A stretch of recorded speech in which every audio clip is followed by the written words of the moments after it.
بسم الله الرحمن الرحيم والصافات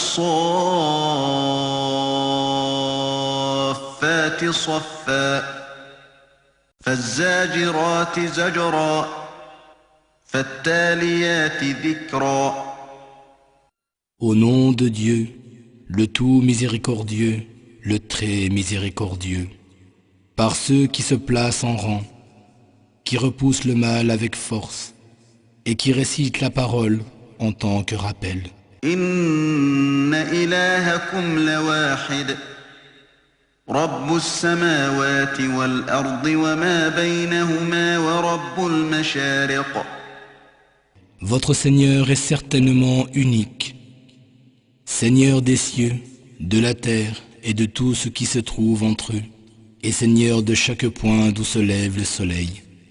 إنا زينا السماء الدنيا بزينة الكواكب وحفظا من كل شيطان مارد لا يسمعون إلى الملأ الأعلى ويقذفون من كل جانب دحورا ولهم عذاب واصب إلا من خطف الخطفة فأتبعه شهاب ثاقب. Nous avons paré le ciel le plus proche d'une parure, les astres, en protection contre tout démon rebelle.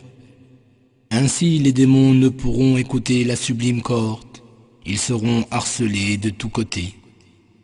Pour être repoussés et subiront un tourment perpétuel.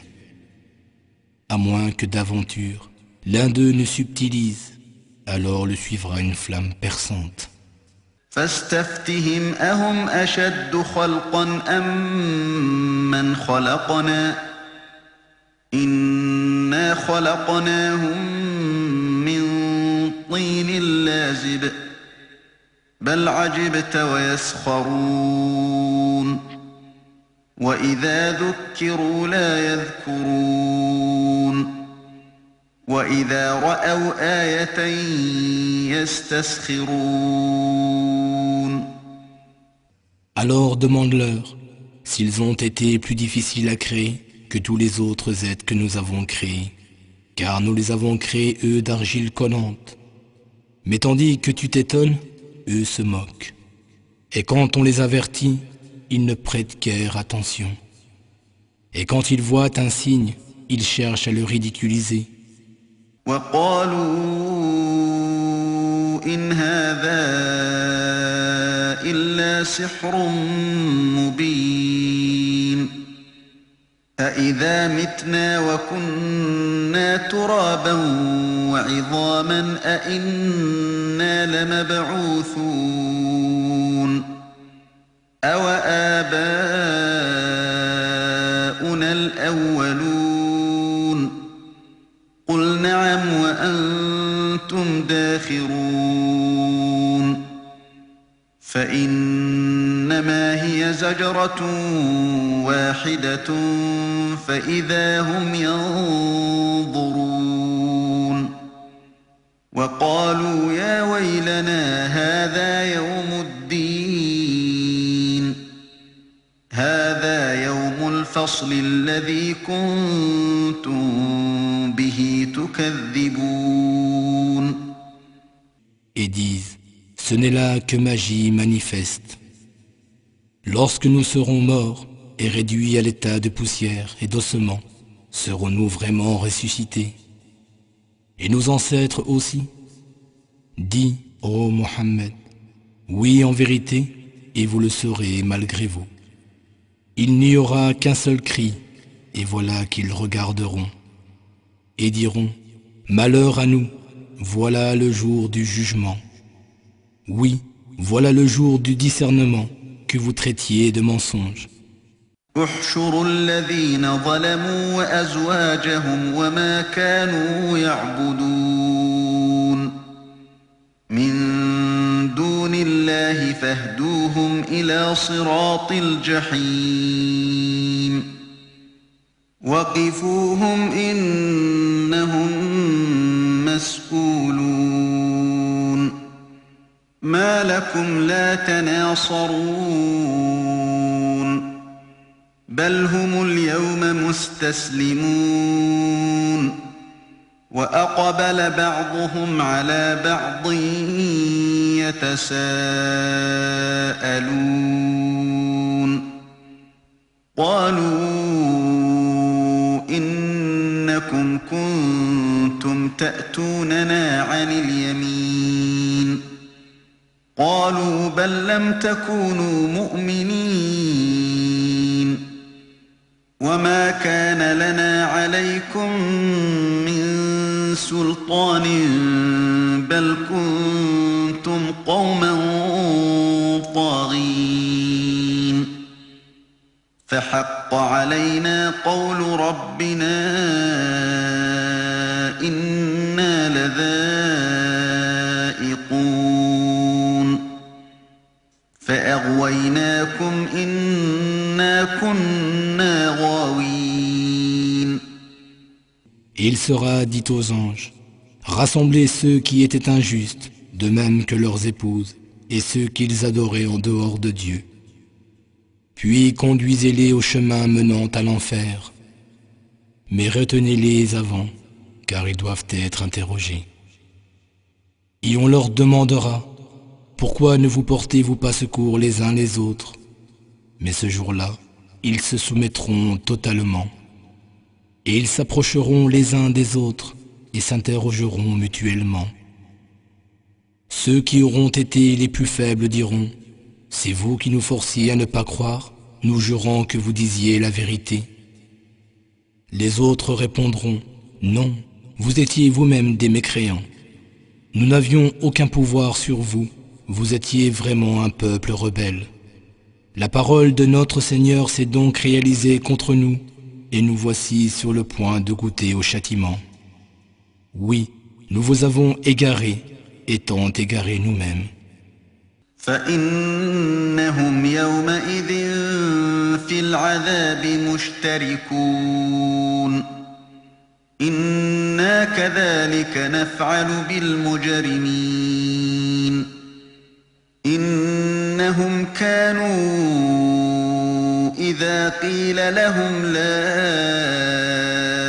إله إلا الله يستكبرون ويقولون أئنا لتاركو آلهتنا لشاعر مجنون بل جاء بالحق وصدق المرسلين إنكم لذائق العذاب الأليم وما تجزون إلا ما كنتم تعملون. Ce jour-là donc, ils seront tous associés dans le châtiment. Ainsi traitons-nous les criminels. Car lorsqu'on leur disait « Point de Dieu que Dieu lui-même », ils se gonflaient et disaient « Allons-nous abandonner nos dieux pour un fou de poète ?» Il est plutôt venu avec la vérité et il a confirmé les messagers. Vous goûterez certes un douloureux tourment, car vous ne serez rétribués que selon vos œuvres. إلا عباد الله المخلصين أولئك لهم رزق معلوم فواكه وهم مكرمون في جنات النعيم على سرر متقابلين يطاف عليهم بكأس من معين بيضاء لذة للشاربين لا فيها غول ولا هم عنها ينزفون وعندهم قاصرات الطرف عين كأنهن بيض مكنون. Et seuls en seront sauvés les serviteurs sincères de Dieu. Il y aura des largesses déjà prévues, des fruits variés, et ils seront honorés. Dans les jardins du délice, sur des sofas, ils seront assis face à face, et on fera circuler entre eux une coupe d'eau remplie à une source vive, eau limpide et savoureuse à boire, n'entraînant ni mal de tête, ni ivresse.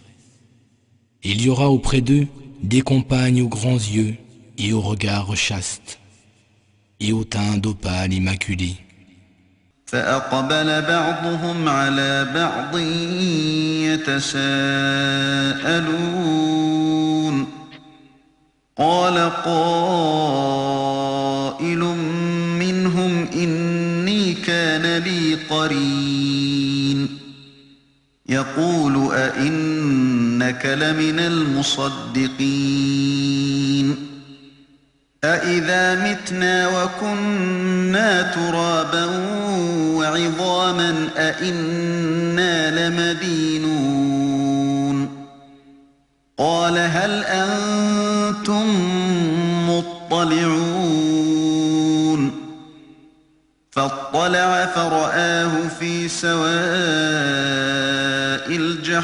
الجحيم قال تالله إن كدت لتردين ولولا نعمة ربي لكنت من المحضرين أفما نحن بميتين إلا موتتنا الأولى وما نحن بمعذبين.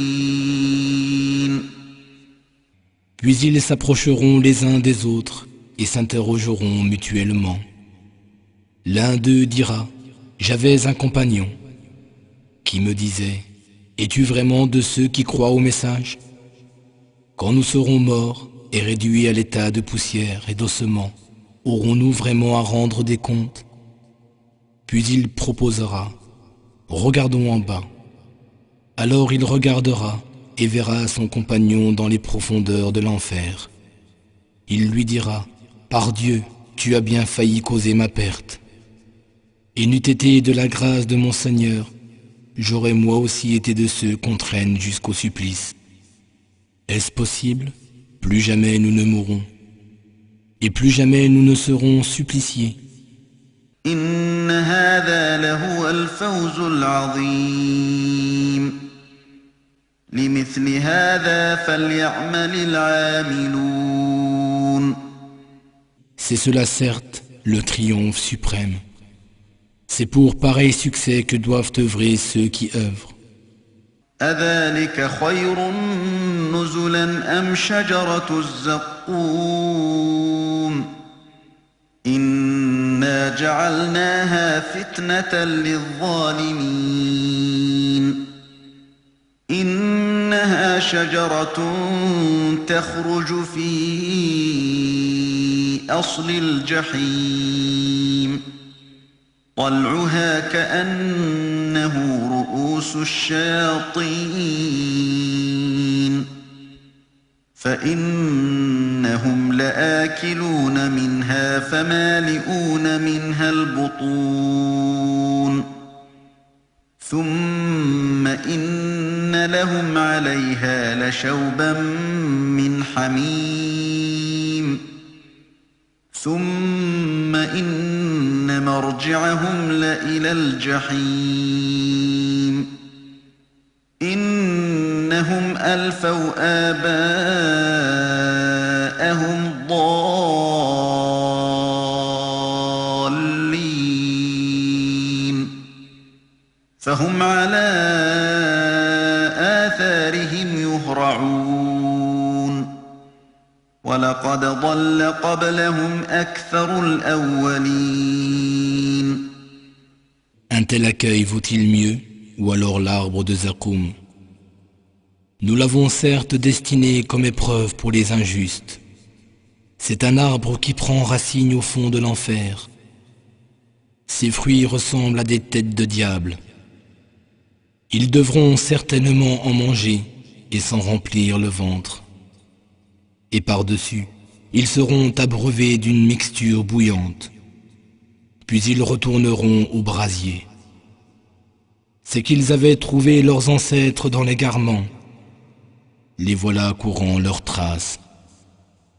En effet, la plupart des anciens avant eux s'étaient égarés.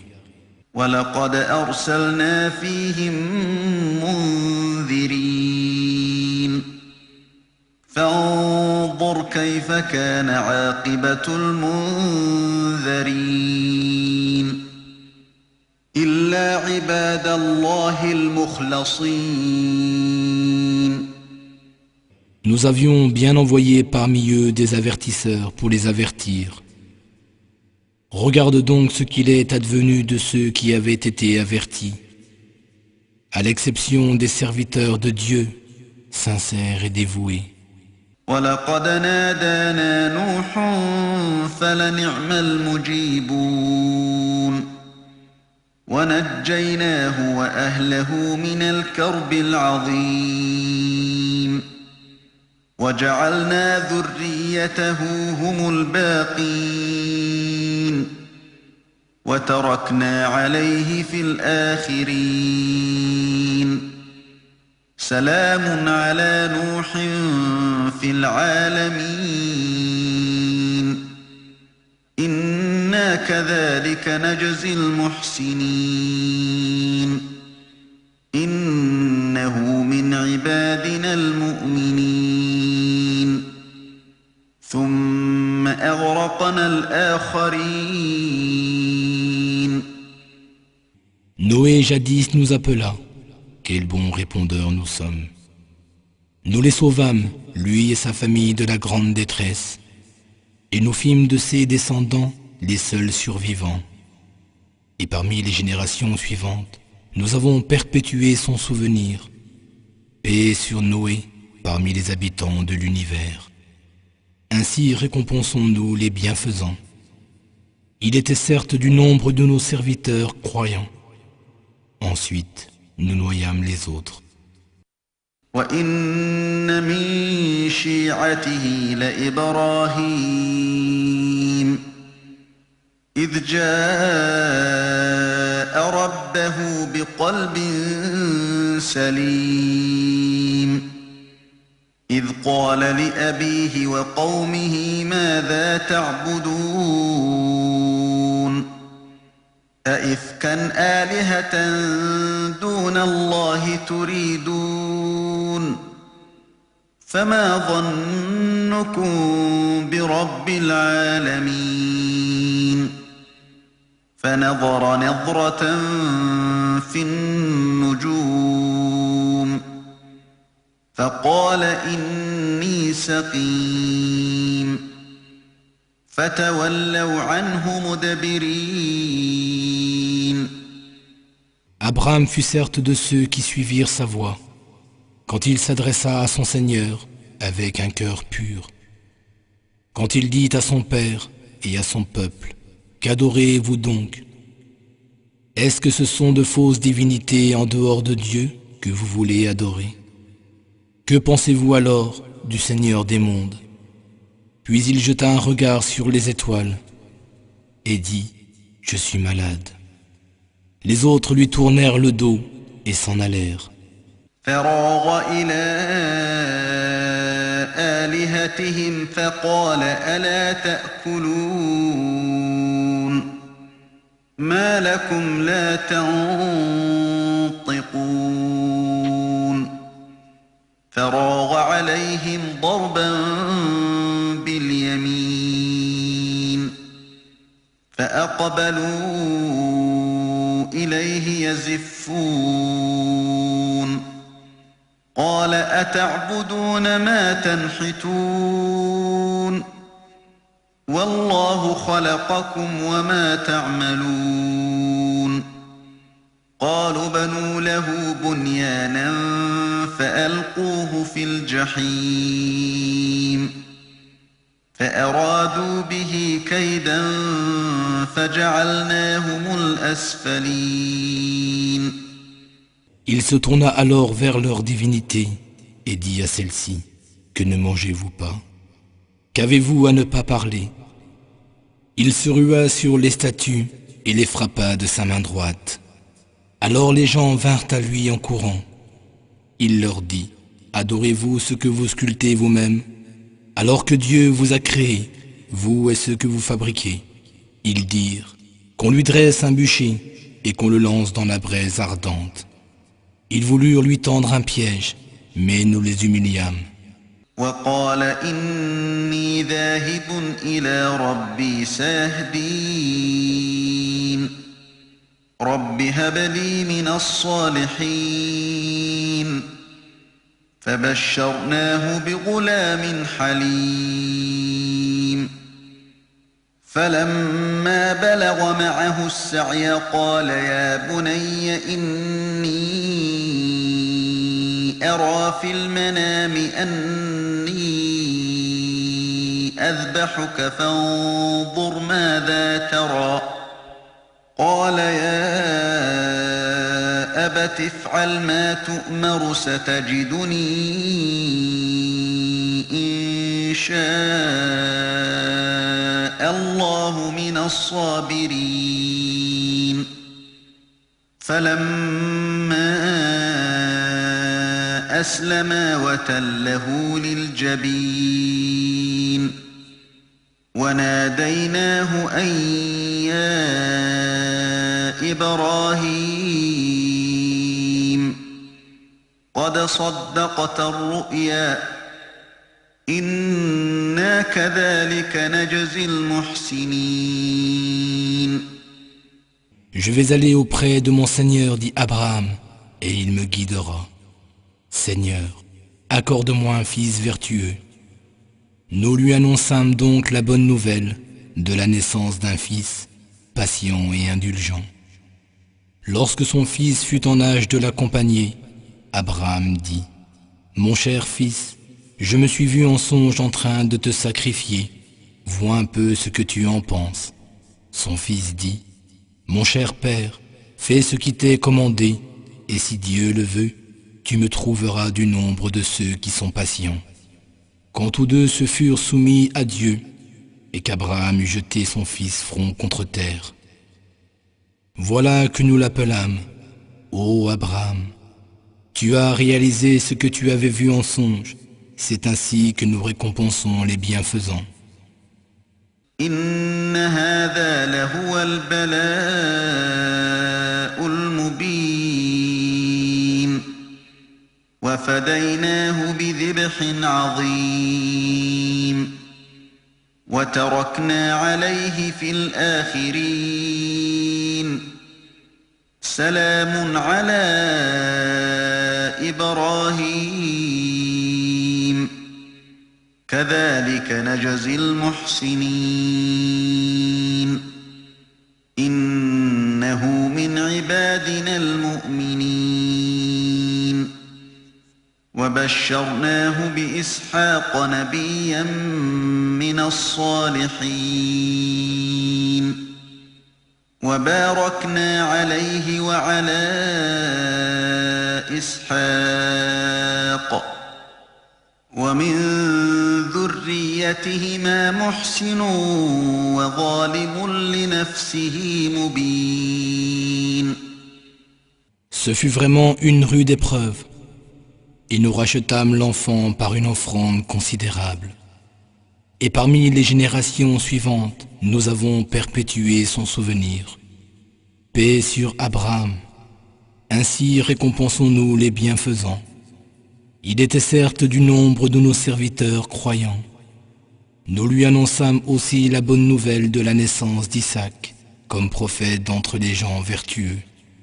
Et nous les couvrîmes de bénédictions, lui et Isaac.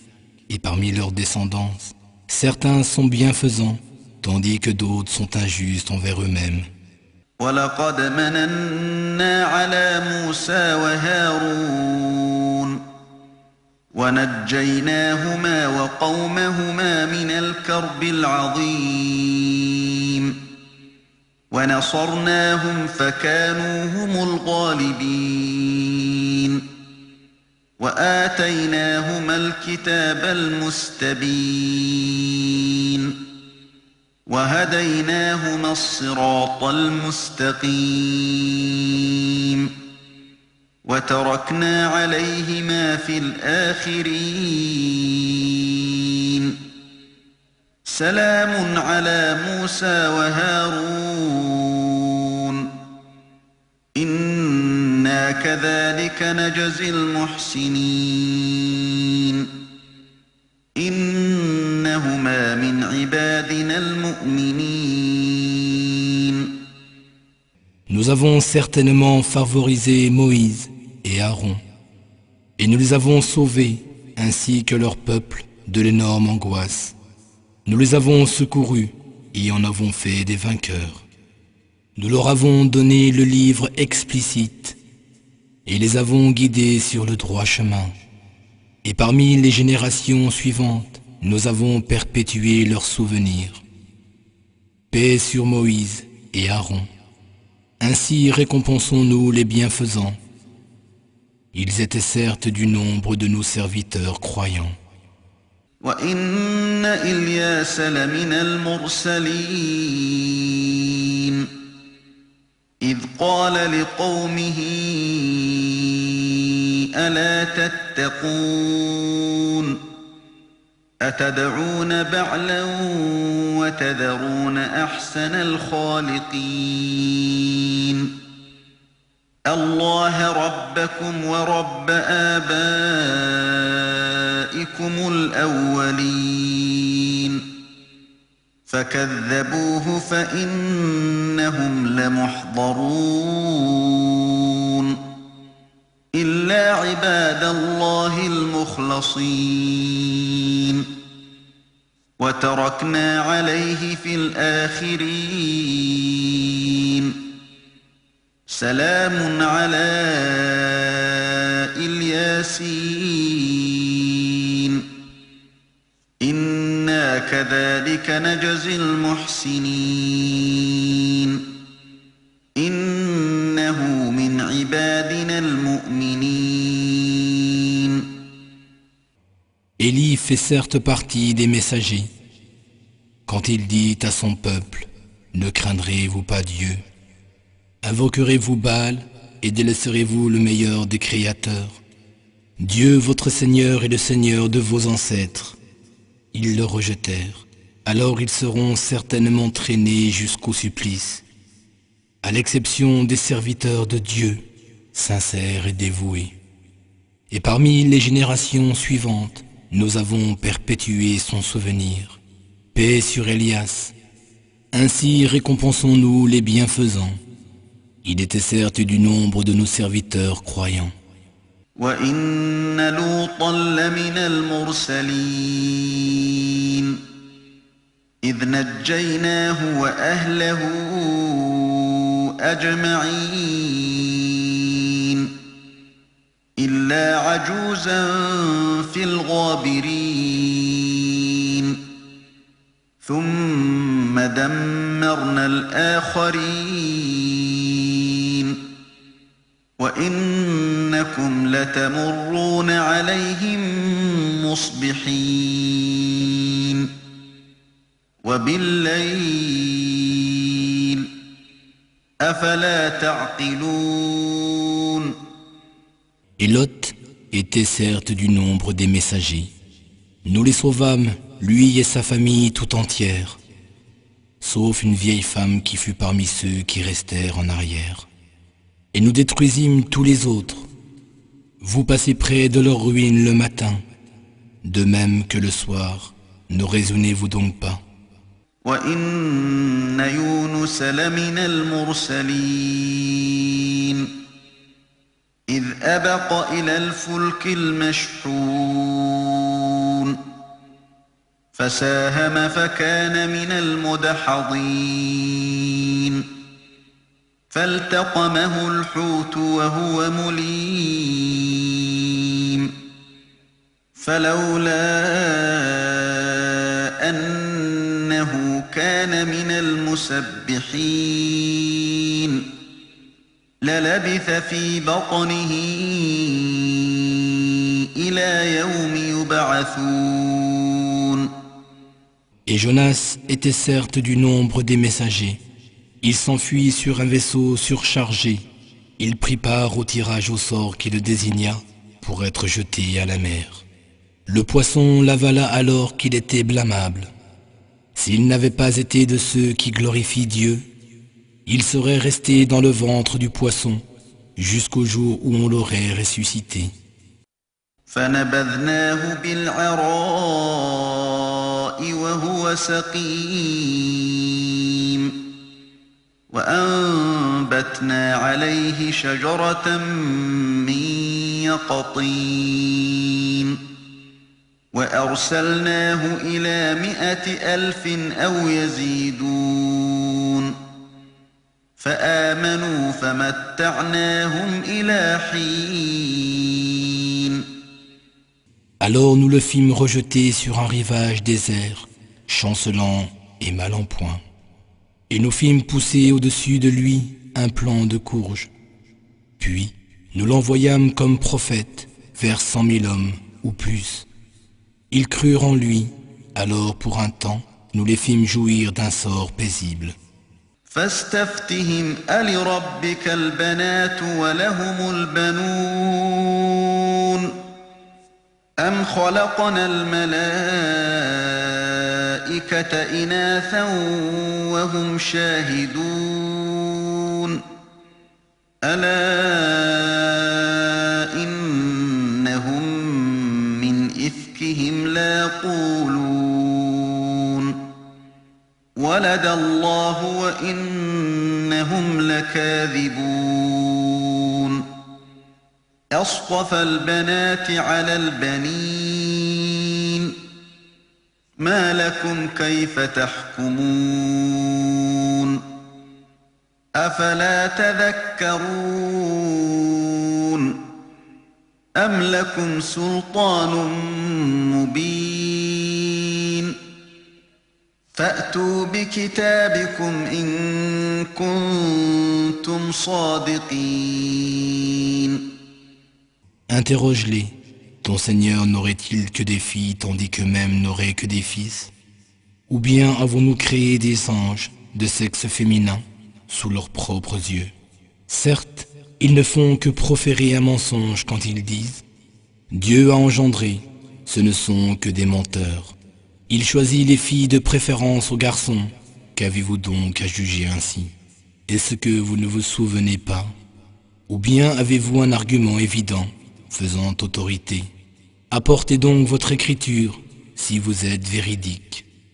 وجعلوا بينه وبين الجنة نسبا ولقد علمت الجنة إنهم لمحضرون سبحان الله عما يصفون إلا عباد الله المخلصين فإنكم وما تعبدون ما أنتم عليه بفاتنين إلا من هو صال الجحيم. Ils prétendent qu'il existe un lien de parenté entre Dieu et les djinns, alors que les djinns savent parfaitement qu'ils seront amenés devant lui pour être jugés. Gloire à Dieu, il est bien au-dessus de ce qu'il lui attribue. Il en sera autrement des serviteurs de Dieu, sincères et dévoués. En vérité, vous et ce que vous adorez, vous ne saurez séduire contre lui que celui qui affrontera la fournaise. وما منا إلا له مقام معلوم وإنا لنحن الصافون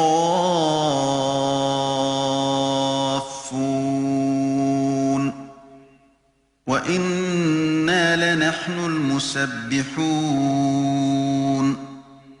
Il n'est aucun d'entre nous qui n'ait une place déterminée. Nous sommes ceux qui sont placés en rang. C'est nous, certes, qui célébrons les louanges de Dieu. وإن كانوا ليقولون لو أن عندنا ذكرا من الأولين لكنا عباد الله المخلصين فكفروا به فسوف يعلمون. ولقد سبقت كلمتنا لعبادنا المرسلين إنهم لهم المنصورون. وإن جندنا لهم الغالبون. فتول عنهم حتى حين وأبصرهم فسوف يبصرون. Et ces gens en arrivent à dire, si seulement nous avions eu un rappel de nos ancêtres, nous aurions certainement été des serviteurs de Dieu, sincères et dévoués. Ils n'y croient pas, et ils sauront bientôt. Notre parole a déjà été transmise à nos serviteurs. Ce sont eux qui seront secourus, et nos troupes seront toujours victorieuses.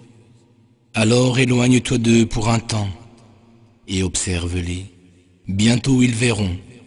أفبعذابنا يستعجلون فإذا نزل بساحتهم فساء صباح المنذرين. وتول عنهم حتى حين وأبصر فسوف يبصرون. سبحان ربك رب العزة عما يصفون وسلام على المرسلين والحمد لله رب العالمين. Quoi? Chercherait-il à hâter notre châtiment? Quand celui-ci s'abattra sur eux, ce sera alors un mauvais matin pour ceux qu'on aura avertis. Éloigne-toi d'eux pour un temps. Observe-les. Bientôt ils verront. Gloire à ton Seigneur, Seigneur de la magnifience. Il est bien au-dessus de ce qu'il lui attribue. Et paix aux messagers. Et louange à Dieu, le Seigneur des mondes.